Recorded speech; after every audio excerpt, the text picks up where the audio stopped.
من أوصل كتب السماء إلى البشر ما الشمس من نور النبوة ما القمر فقفوا على آثارهم وزنوا بها أعمالكم واستلهموا منها العبار. Bismillahirrahmanirrahim. Innal hamdalillah nahmaduhu wa nasta'inuhu wa nastaghfiruh wa na'udzu billahi min shururi anfusina wa min sayyiati a'malina may yahdihillahu fala mudhillalah wa may yudlil fala hadiyalah. Asyhadu an la ilaha illallah wahdahu la syarikalah wa asyhadu anna Muhammadan abduhu wa rasuluhu alladzi la nabiyya ba'dah. Alhamdulillah, puji dan syukur mari kita sama-sama panjatkan kehadirat Allah Subhanahu wa taala.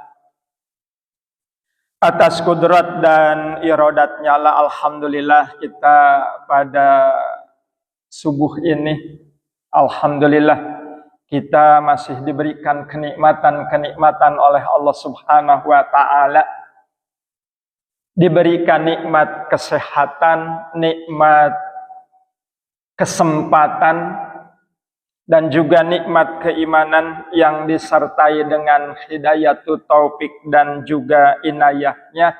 Alhamdulillah mampu mendorong kepada kita sehingga kita bisa hadir di majelis taklim ini, yang mudah-mudahan ini mendapatkan limpahan rahmat dan juga magfirah dari Allah Subhanahu wa taala. Amin ya Allah ya rabbal alamin.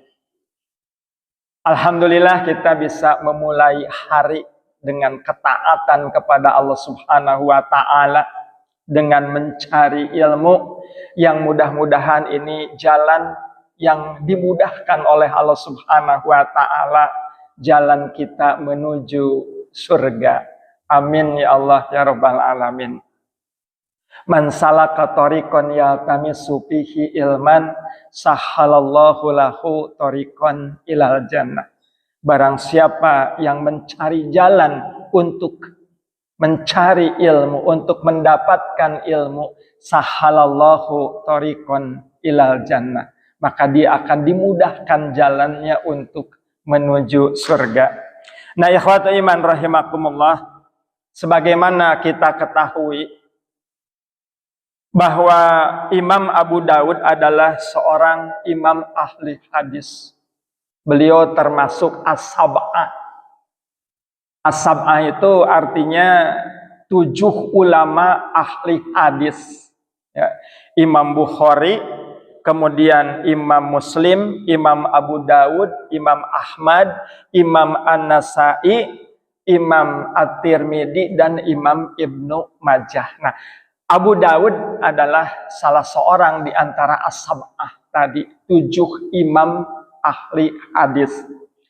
Nah, ikhwat iman rahimakumullah, Imam Abu Dawud lahir di Bashrah pada tahun 2002 Hijriyah dan beliau meninggal pada tahun 275 Hijriyah. Jadi kurang lebih usianya itu 73 tahunan ya. Nah, Imam Abu Dawud ini beliau menyibukkan diri untuk meneliti hadis-hadis Nabi Shallallahu Alaihi Wasallam. Beliau mengumpulkannya, beliau menelitinya, mana yang hadis yang sahih dan mana hadis yang dhaif. Ya, beliau menyatakan katabtu an Rasulillahi Sallallahu Alaihi Wasallam, aku mencatatkan dari Rasulullah Sallallahu Alaihi Wasallam khamsa mi'ati alfin hadisin, 500.000 hadis, masya Allah. Ya. Beliau mengumpulkan, mencatatkan 500.000 hadis. Wang takhobtu pihi, dan aku menyeleksinya dari hadis-hadis tersebut. Majama'tuhu hadhis sunan, yang aku kumpulkan dalam sunan ini. Jadi kalau Imam Al-Bukhari itu Sahih Al-Bukhari, ya. Kalau Imam Muslim Sahih Muslim. Nah, kalau Abu Dawud Sunan Abu Dawud. Nah, dikumpulkan, ya, hadis-hadis tersebut dan menyeleksinya sehingga terpilih 4.800 hadis. Dari 4.800 hadis itu beliau menyeleksinya lagi. Ya. Jadi dari 4.800 hadis itu oleh Imam Abu Dawud, maka beliau memilih 4 hadis untuk dijadikan prinsip hidup seorang muslim. Ikhwatu iman rahimakumullah, kegigihan para ulama yang terdahulu, Masya Allah. Ini mengumpulkan hadis, mencatat hadis 500.000 hadis.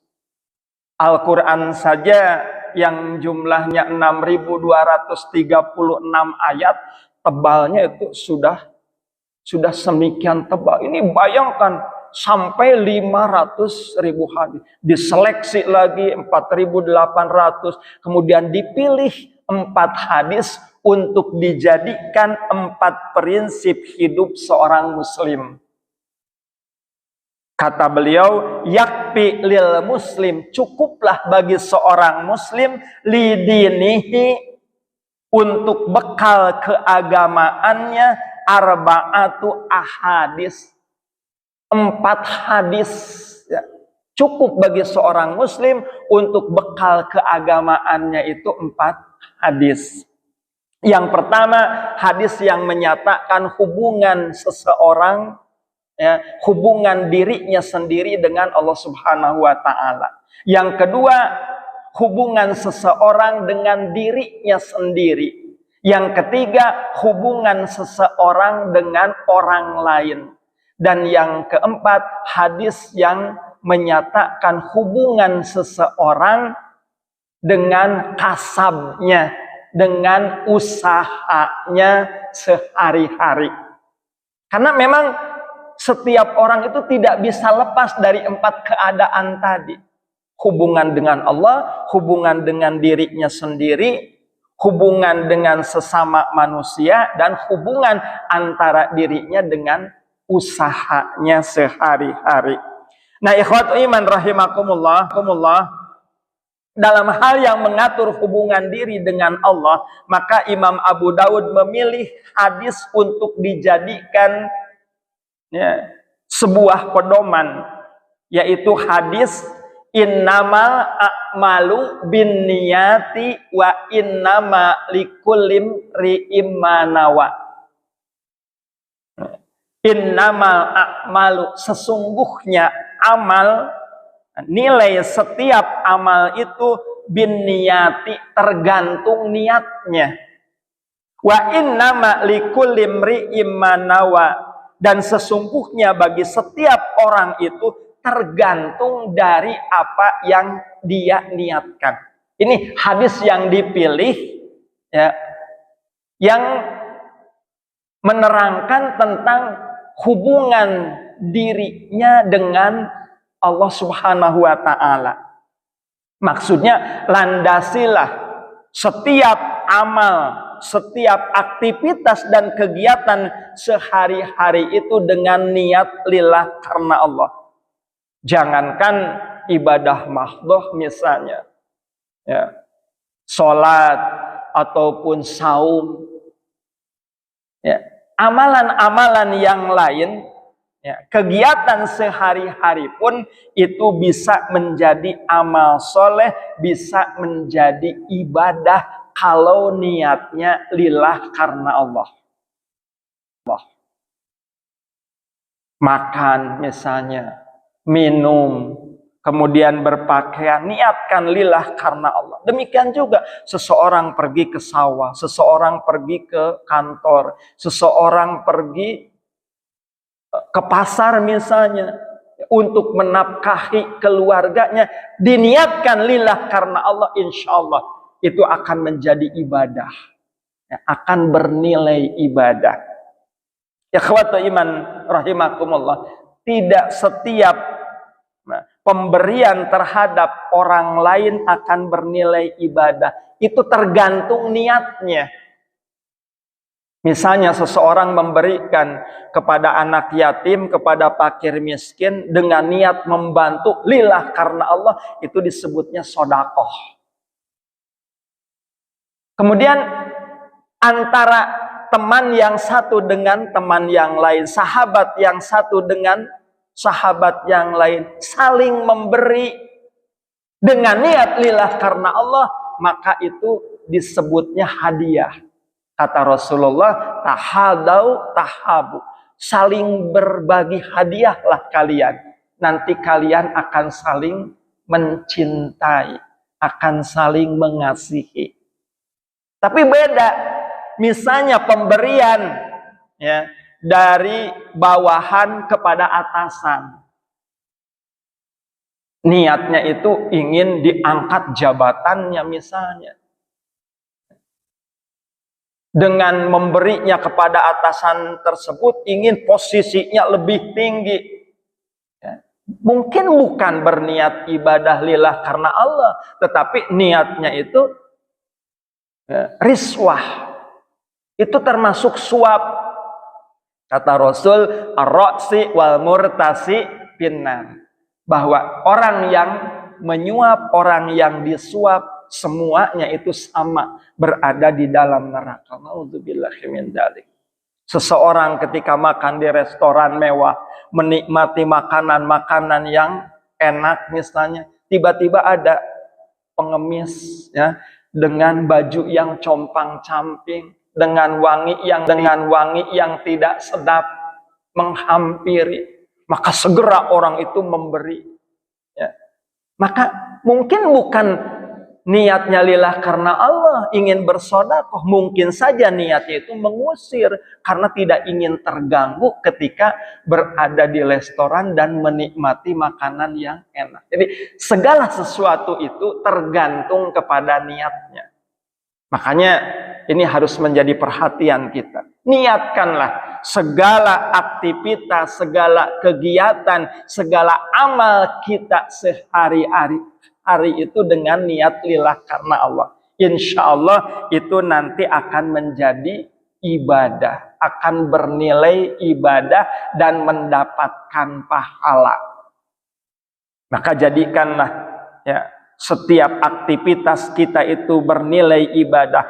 Hayatuna kulluha ibadah. Jadikanlah ya, kehidupan kita itu menjadi ibadah. Itu yang pertama. Yang kedua, hadis yang berhubungan antara kewajiban seseorang terhadap dirinya sendiri. Kewajiban seseorang terhadap dirinya sendiri, Imam Abu Dawud telah memilih satu hadis untuk dijadikan pedoman, yaitu sabda Nabi SAW, min husnil islamil mar'i tarkuhu mala ya'nihi. Sebaik-baiknya Islam seseorang, tanda baiknya keislaman seseorang itu tarkuhu mala ya'nihi, meninggalkan apa-apa yang tidak bermanfaat bagi dirinya. Itu nilai kebaikan Islamnya seseorang.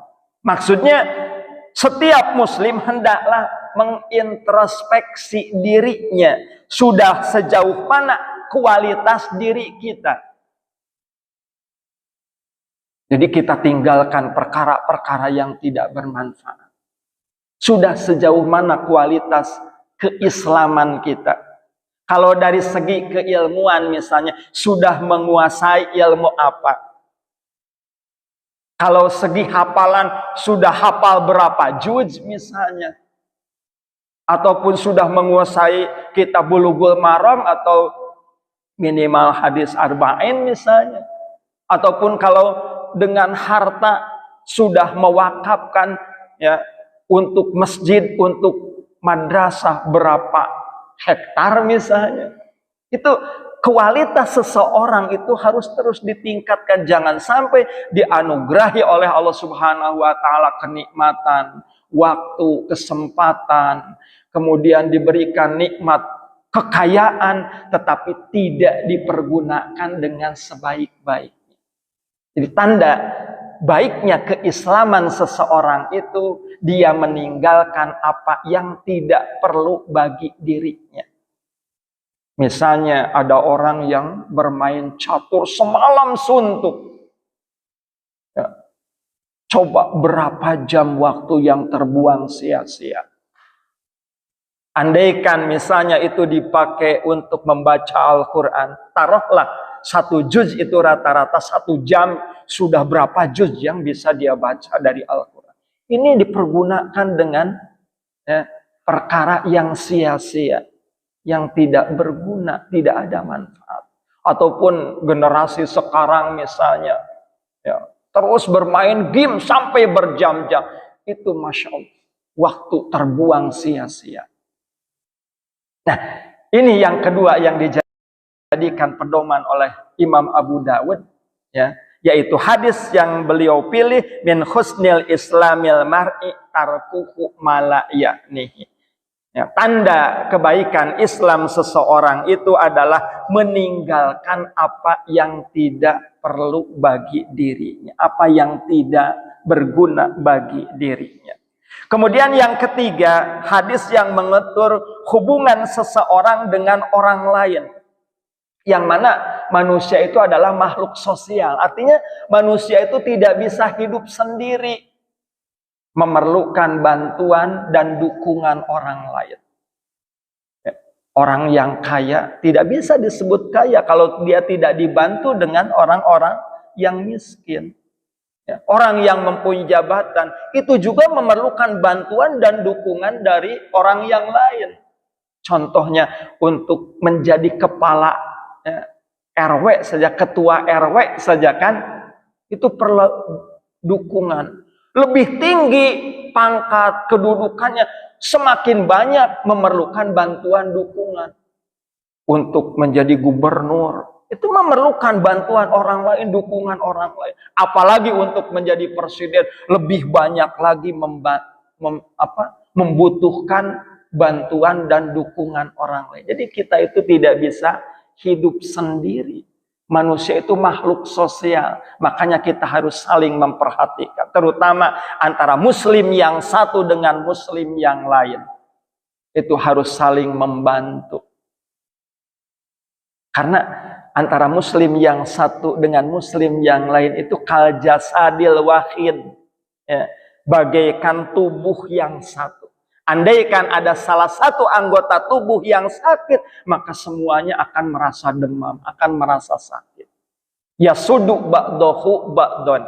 Antara muslim yang satu dengan muslim yang lain itu harus saling menguatkan antara yang satu dengan yang lainnya.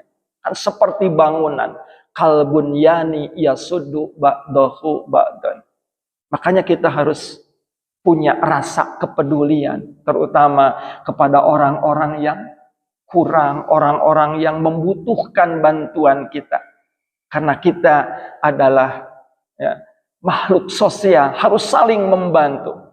Rasulullah Shallallahu Alaihi Wasallam di dalam sebuah hadis bersabda, dan ini dijadikan pedoman atau prinsip yang ketiga oleh Imam Abu Dawud, yaitu hadis la yu'minu ahadukum hatta yuhibba li akhihi ma yuhibbu li nafsihi.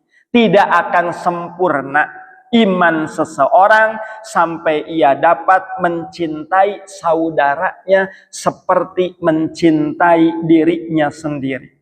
Berarti sikap seseorang muslim terhadap yang lainnya, hendaklah mencintai yang lain seperti mencintai dirinya sendiri.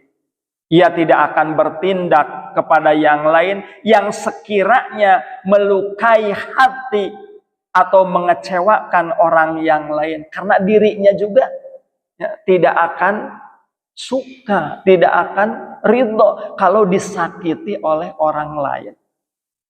Nah, jadi ikhwatul iman rahimakumullah, ada sebuah hadis Rasulullah Shallallahu Alaihi Wasallam bersabda, dan ini merupakan targhib, ini merupakan motivasi. Sabda beliau, man napasa, barang siapa yang napasa itu apa ya? Meluaskan.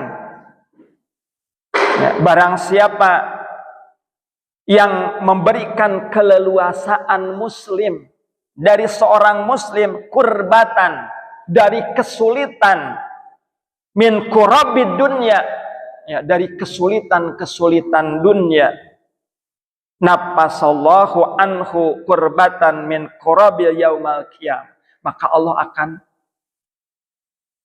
memberikan keleluasaan, Allah akan memberikan kemudahan dari kesulitan-kesulitan yang dia hadapi nanti di hari kiamat. Wa may yassara ala mu'sirin, dan barang siapa yang memberikan kemudahan ala mu'sirin, terhadap kesulitan muslim yang lain, yassarahullah alaihi fid dunya wal akhirah, Allah akan memberikan kemudahan baginya, ya, dengan kemudahan di dunia wal akhir, akan dimudahkan oleh Allah Subhanahu wa taala dari kesulitan-kesulitan di dunia dan di akhirat. Wa man sataro musliman, dan barang siapa yang sataro itu menutupi aib, ya. Barang siapa yang menutupi aib musliman, seorang muslim, satarahullahu fid dunya wal akhirah, Allah akan menutupi aibnya, Allah akan menutupi celaknya, Allah akan menutupi kekurangannya di dunia wal akhirah, di dunia dan di akhirat. Wallahu fi auni abdi, Allah akan senantiasa menolong hambanya, makanal abdu fi auni akhihi, selama hambanya itu menolong terhadap saudaranya. Ya. Ini merupakan motivasi dari Rasulullah Shallallahu Alaihi Wasallam supaya kita bisa melepaskan kesulitan dari, ya, saudara kita sesama muslim, supaya kita bisa memberikan kemudahan dari kesukaran yang dihadapi oleh setiap muslim, supaya kita menutupi aib, ya, dari ikhwan kita, dari saudara kita sesama muslim. Dan Allah janji, Allah akan memberikan kemudahan, Allah akan memberikan keleluasaan, Allah akan menutupi aib-aib kita di dunia dan di akhirat. Dan Allah akan menolong hambanya sepanjang hambanya itu menolong saudaranya. Kemudian prinsip hidup yang keempat adalah bagaimana manusia mengatur hubungan dirinya dengan usahanya sehari-hari. Ya. Nah, manusia tidak lepas dari kebutuhan sehari-hari. Dia harus berusaha, dia harus bekerja untuk mencukupi kebutuhan dirinya dan juga keluarganya. Ya. Nah, maka di dalam hal ini Imam Abu Dawud telah memilih satu hadis untuk dijadikan pedoman, yaitu hadis innal halala bayyinun wal harama bayyinun. Sesungguhnya yang halal itu telah jelas, wal harama bayyinun, yang haram juga telah jelas.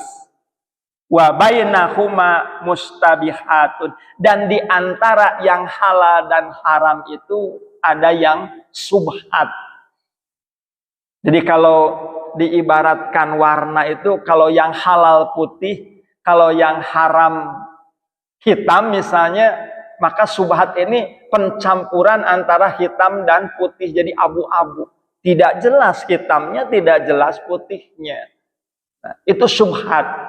Jadi kalau yang halal itu telah jelas, yang haram pun telah jelas. Maka di antara yang halal dan haram itu ya mustabihatun.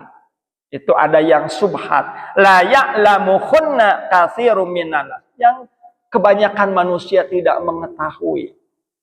Famanit taqo subhati faqadis tabro'a lidinihi wa irdihi. Barang siapa yang menjaga dari perkara-perkara yang subhat tersebut, maka dia telah menjaga agama dan kehormatannya. Itu hadis riwayat Imam Muslim. Ini hadis yang dipilih oleh Imam Abu Dawud tentang hubungan seseorang dengan usahanya sehari-hari. Inilah hadis yang harus dijadikan pedoman dalam usaha dan mencari nafkah. Ya, kita mencari nafkah untuk diri kita, untuk keluarga. Ya. Carilah yang halal dan jauhilah yang haram. Ya.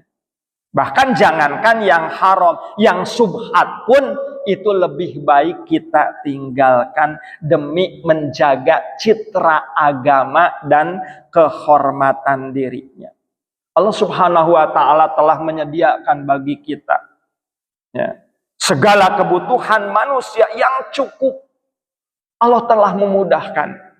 Tuh, di dalam Quran surat Ibrahim ayat yang ke-34, di sana Allah Subhanahu wa taala berfirman, a'udzubillahi minasyaitonir rajim, wa atakum min kulli ma sa'altumuh. Dan dia telah memberikan kepadamu keperluanmu dan segala apa yang kamu mohonkan kepadanya. Wa in ta'uddu nikmatallah la tuhsuha. Dan andaikan engkau menghitung-hitung nikmat Allah, la tuhsuha, maka tidak akan sanggup, tidak akan mampu untuk menghitungnya. Kenapa? Karena saking banyaknya nikmat-nikmat Allah Subhanahu wa taala tersebut. Innal insana ladzalumun kafar. Sesungguhnya manusia itu ladzalumun, benar-benar zalim, kafarun, benar-benar manusia itu mengingkari nikmat Allah. Ini prinsip yang keempat bagi seorang muslim di dalam usahanya sehari-hari. Maka pilihlah yang halal, jauhilah yang haram. Jangankan yang haram, yang subhat pun harus kita jauhi. Karena bisa jadi terjerumus kepada perkara-perkara yang haram. Itu untuk menjaga ya, agama dan juga menjaga kehormatan diri. Ketika dikatakan, wah ini resmi, ya, misalnya, tetapi di ujung-ujungnya ada jasa. Nih, hati-hati. Ini termasuk halal atau haram atau subhat misalnya, itu harus hati-hati. Nah, makanya seorang muslim itu harus benar-benar di dalam mencari usaha, ya, mencari nafkah untuk menafkahi keluarganya. Sebab apa? Sebab kalaulah kita misalnya menafkahi keluarga kita ya, dengan hal yang haram, dengan usaha yang haram, dengan makanan yang haram, maka ini diancam oleh Rasulullah Sallallahu Alaihi Wasallam. Kullu lahmin nabata minal haram fannaru aulabi. Ya, setiap daging yang tumbuh dari perkara-perkara yang haram, fannaru aulabi, maka layak dan pantas neraka bagiannya. Nah, ikhwatul iman rahimakumullah. Ini diantaranya 4 prinsip yang dipilih dari hadis-hadis Nabi yang dikemukakan oleh Imam Abu Dawud untuk dijadikan prinsip hidup seorang muslim. Di antaranya yang pertama, landasilah semua kegiatan hidup kita dengan niat lillah karena Allah. Ya, jadikanlah moto hidup kita itu kullu hayatuna kulluha ibadah. Ya. Ya. Setiap kehidupan kita itu jadikanlah sehingga bernilai ibadah. Kemudian yang kedua, sebaik-baiknya Islam seseorang yaitu tinggalkan apa-apa yang sekiranya tidak bermanfaat bagi dirinya. Manfaatkanlah peluang dan kesempatan yang ada untuk menggarap hal-hal yang sekiranya bermanfaat bagi dirinya dan keluarga. Yang ketiga, cintailah orang lain seperti mencintai diri kita sendiri. Tolonglah yang lain karena mereka itu adalah saudara kita sendiri. Dan yang keempat, carilah usaha yang halal ya, untuk memenuhi kebutuhan keluarga. Ya, tinggalkan yang haram. Ya, bahkan yang subhat pun lebih baik ditinggalkan demi citra agama dan kehormatan diri. Mudah-mudahan Allah Subhanahu wa taala memberikan kekuatan kepada kita untuk tetap berpegang teguh kepada petunjuk-petunjuknya.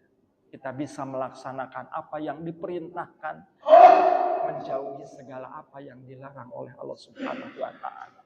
Amin ya Allah ya rabbal alamin. Rabbi habli minas solihin, Rabbana hablana min azwajina wa dzurriyyatina qurrata a'yun waj'alna lil muttaqina imama.